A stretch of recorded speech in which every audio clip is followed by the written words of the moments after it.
대한민국 군이 지난 2016년 이후 처음으로 해안 양육 군수지원 훈련을 포함을 한 전시 전투지원 종합 군수보급 훈련을 실시 중이라고 공개가 되었습니다.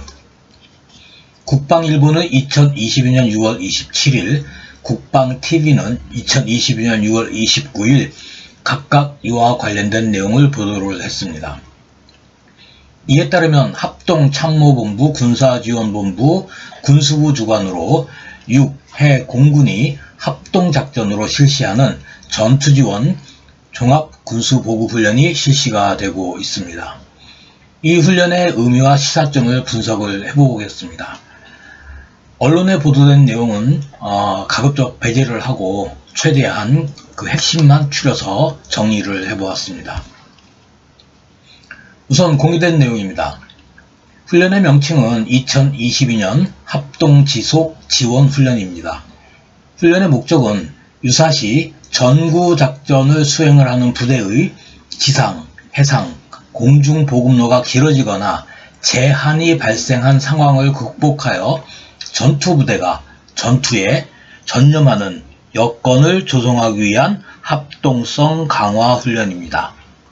훈련의 성격은 군수지원이고 훈련 방식은 항공기 7대와 선박 17척 등 장비 300여 대와 병력 1300여 명을 투입을 한 야전 실기동 FTX입니다. 훈련 기간은 2022년 6월 27일부터 7월 1일까지 5일간이며 훈련 장소는 안면도와 서산 보령 일대인 서해안 일대입니다. 훈련에 참가하는 부대는 육군 제3군단, 제3군수지원여단, 해군 5성분전단, 공군 공중기동정찰사령부, 국군 수송사령부 항만운영단입니다. 우선 훈련의 내용은 첫 번째, LOTS를 실시를 합니다. 해군 제5성분전단은 항만이 파괴되거나 항만이 없는 해안의 선박에서 물자를 육지로 운반하고 임시 저장을 하는 해안 양육 군수 시설 지원 시설을 건설하는 훈련을 실시합니다. 두 번째, ATSP입니다. 공군은 작전지역 비행장을 복구하여 병력과 군수품 공중 보급이 가능케 하며 환자와 정비 소요가 발생한 장비를 후방지역으로 후송할 수 있도록 작전지역 비행장 내에 항공 추진 보급 기지를 설치 운영하는 훈련을 진행을 합니다. 세 번째, ADC입니다.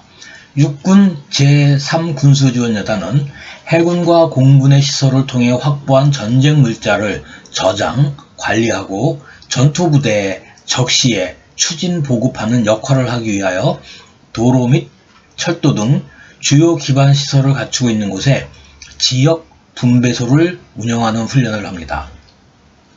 네 번째, DHOC입니다. 제3군단은 육군, 해군, 공군, 군수지원시설 전체를 중앙 통제를 하는 분배 허브 운영센터를 설치하고 운영을 합니다.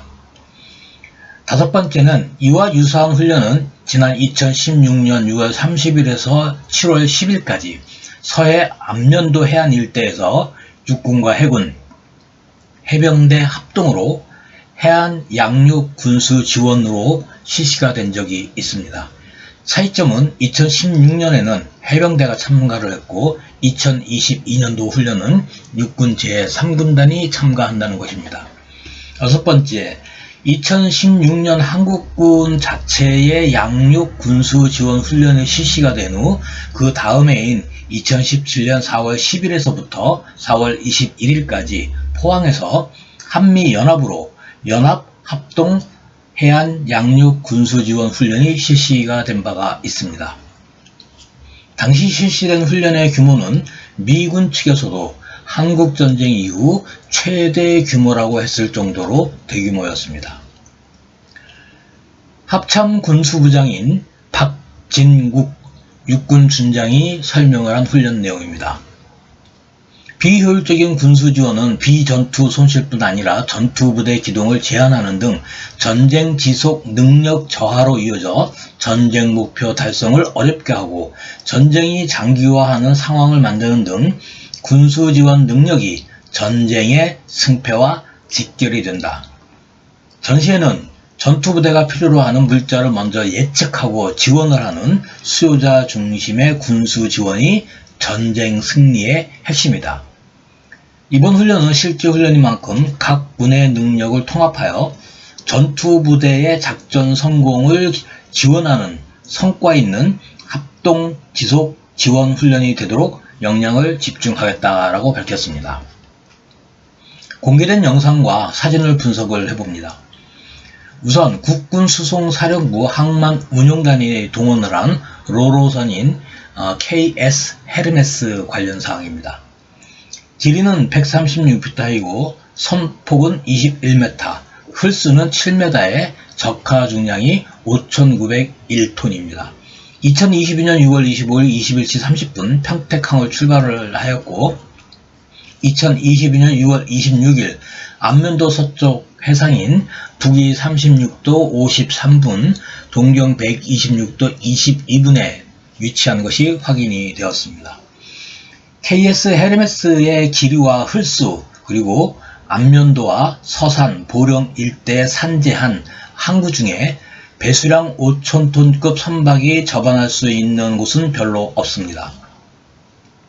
국방TV의 영상에서 확인이 되는 해상의 그 사진에 보면 해상에 건설된 교량과의 그 위치와 부두에 크레인이 확인되는 것 등으로 보았을 때 훈련 장소는 한국중부발전 보령발전본부의 부두일 가능성이 가장 높아 보입니다. 두 번째 제3군수지원여단입니다.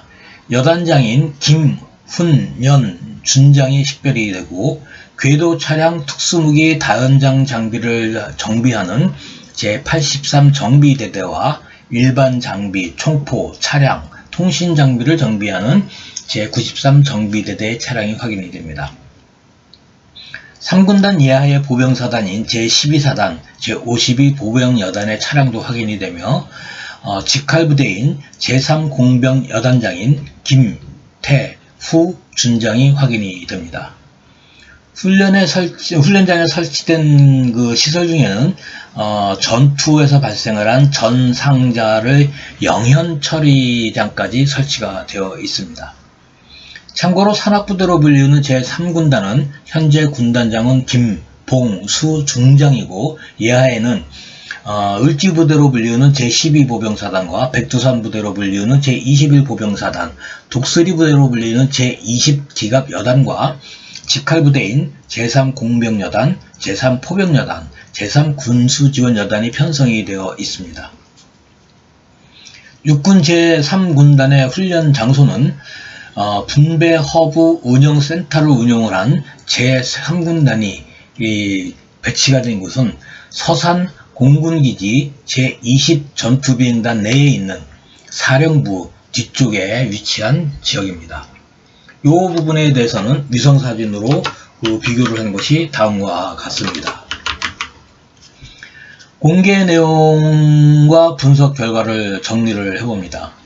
첫 번째, 가장 특이하고 우리가 주의를 해야 되는 부분이 강원도 인제에 주둔하며 최전방 방어를 맡고 있는 제3군단과 제3군수지원여단을 충청남도 서산까지 병력과 장비를 기동을 시켰다는 점입니다. 인제에서 서산까지의 거리는 직선으로 230km가 넘으며 도로 기준으로는 한 400km 가까이 됩니다. 합참의 발표처럼 한반도 전구작전을 적용을 하여 동일한 거리를 북한에 적용할 경우 평양, 함흥, 해주까지가 제3군단 주둔지로부터 정확하게 동일한 거리인 230km가 됩니다. 이 거리 속에는 탄도미사일을 운용을 하는 북한 전략군 제2제대의 배치 지역을 정확하게 포함을 하고 있으므로 우연의 일치라고 보기에는 너무나 정교하다고 할 수 있겠습니다. 두 번째, 2022년 6월 8일 한미공군이 20대의 전투기를 동원하여 공중 무력 시위를 한 곳이 서해 공역이고 제3군단의 ADC와 DHOC가 설치가 된 곳이 제20 전투비행단이라는 점입니다. 세 번째, 2022년 6월 16일 한미연합사단과 연합분배허브운영센터 운영 예규를 체결을 한 제5군단이 훈련에 참가한 것이 아니고 제3군단이 분배허브 운영센터를 통제하는 훈련이라는 점이 특이합니다. 네 번째, 2022년 6월 16일 제1군단과 지상작전사령부 주도로 진행이 된 제9보병사단의 전투력 70% 손실 상황을 부여한 전투력 복원 훈련에서도 DHOC가 적용이 되었었습니다. 시사점을 간단하게 정리를 합니다. 2022년 6월 이후 육군의 1군단, 5군단, 3군단이 분배허브 운영센터 DHOC의 훈련을 진행을 하고 있습니다. 대한민국 육군 중 2군단과 6군단, 7군단, 8군단, 수도군단, 제2작전사령부의 훈련 여부는 공개가 되지 않고 있습니다. 2016년 한국군 자체 훈련을 한 후 2017년 한미연합으로 훈련을 실시했을 때와 그 한반도 상황과 2022년 현재의 상황이 너무나도 유사합니다. 당시에는 북한이 5차와 6차 핵실험을 한 상태이고 현재는 7차 핵실험을 목전에 두고 있기 때문입니다. 특이한 점은 과거 훈련에 참가를 했던 전투부대는 상륙작전을 수행을 하는 해병대였는데 이번 훈련은 지상작전을 수행을 하는 육군이고 그것도 산악전투에 특화되어 있으며 전방에 배치되어 있는 제3군단이라는 점입니다. 대한민국 군이 북한에 대한 대응작전 개념이 변경된 것이 아닌가 조심스럽게 추정해 봅니다. 여기까지 하겠습니다. 감사합니다.